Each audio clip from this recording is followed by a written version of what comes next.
My name is Sarah, and I'm writing this story to share my experience with others who are considering renting a cabin in the woods. My husband, Rick, and I thought it would be a great idea to rent a cabin for the weekend to get away. We found a beautiful cabin in the woods that was surrounded by trees and wildlife. It was exactly what we were looking for.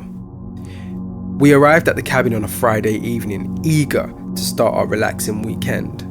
The cabin was beautiful, and it looked just like the pictures online. But as soon as we walked in, we found a strange energy in the air. It was cold and heavy and felt like it was trying to suffocate us. Rick told me to ignore it and said it was just our imaginations, but I knew something was wrong. That night, we went to bed early, hoping to get a good night's sleep for the next day. But as soon as we turned off the lights, strange things started happening. We heard whispers, footsteps, doors opening and closing, and I was so scared I couldn't move from the spot in my bed. Rick tried to calm me down and reassure me everything was okay, but I could tell that he was scared too.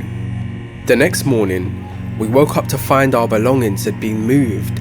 Rick's shoes were in the fireplace and my purse was wedged into one of the floorboards in the bathroom.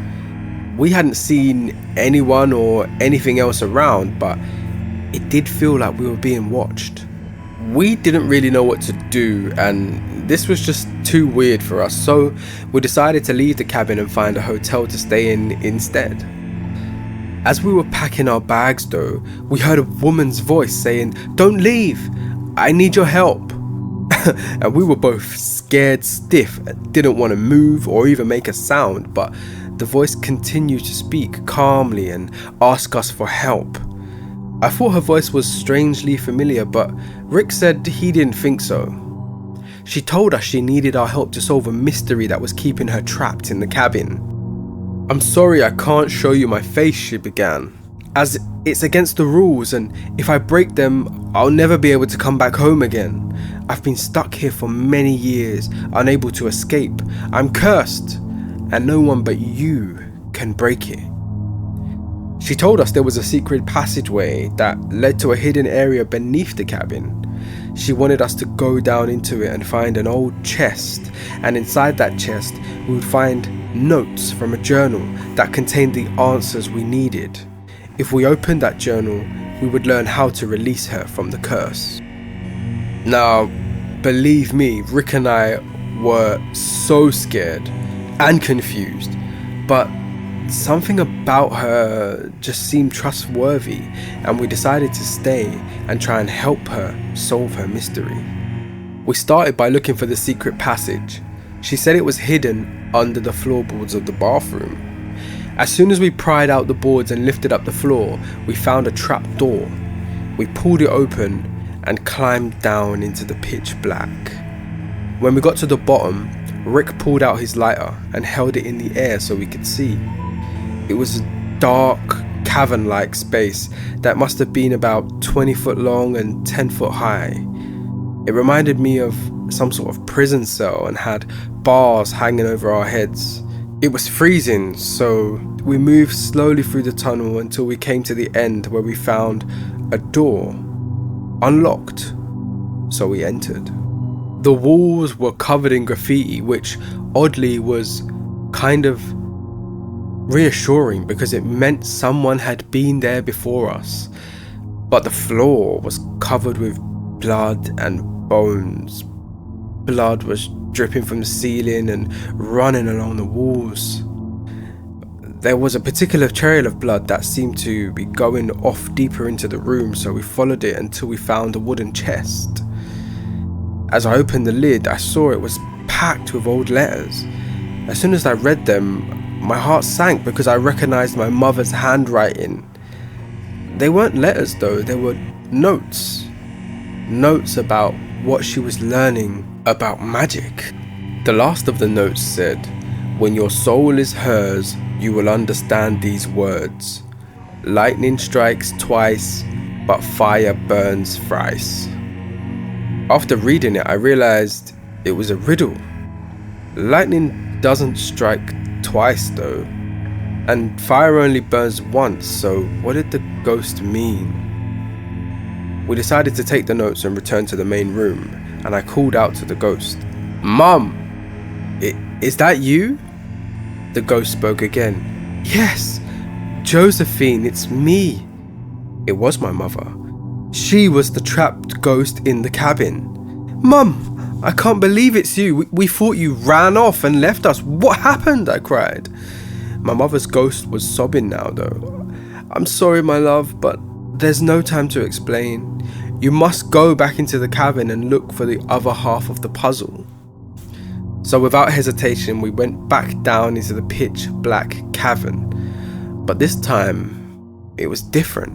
We noticed that as we walked, the blood grew thicker on the walls and they were coated in even more blood than before. It was like the cavern was a living organism, breathing, bleeding. Once we got to the end, we found a different door, locked this time. So Rick pushed it to try and open it, and a stone slab fell away from the surrounding wall, revealing a second chamber. Inside there was a large table and chairs, all carved from what appeared to be bone. A large book sat on the table, and it looked very much like a book my mum used to use to study witchcraft. On the cover of the book it was written, "Phases of Magic." I opened the book and found the first page, which said, "The phases of magic are not always easy to follow. The first phase, which some call the veil, is when the magician attempts to manipulate elements that lie beyond our world. This is a difficult process to master because it requires tremendous mental strength and a firm belief in the power of magic." "I remember this. My mother taught me it as a child," I said out loud. "I think she was trying to help me become powerful enough to overcome this curse that was placed on her. Somehow she knew this day would come." "Mum, how do we complete the ritual?" I asked.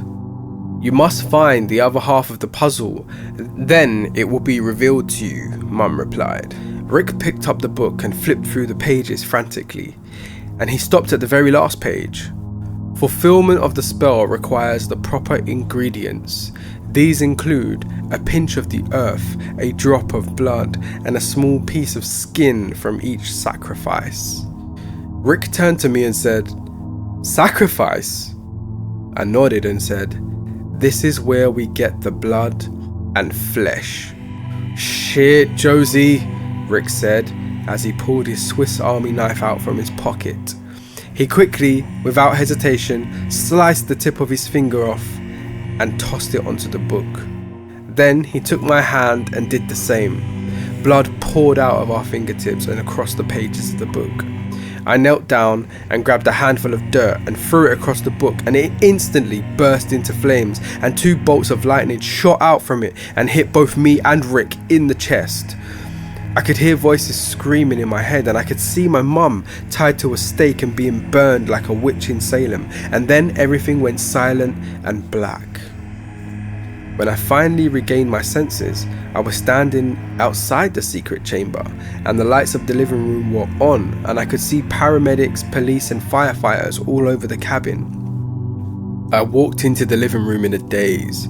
Rick was unconscious and badly burned on the floor with paramedics surrounding him.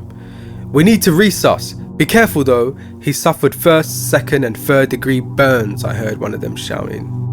That's when I saw her, standing there by the front door, calm, collected, in a long black velvet and lace dress. My mother. "Oh God, Mum!" I screamed as I ran towards her and hugged her tight. "Oh my God, Rick!" I cried as I knelt down to tend to him. "What's happened to him?" My mum held me back. "Leave him, my child. He has paid the ultimate price tonight.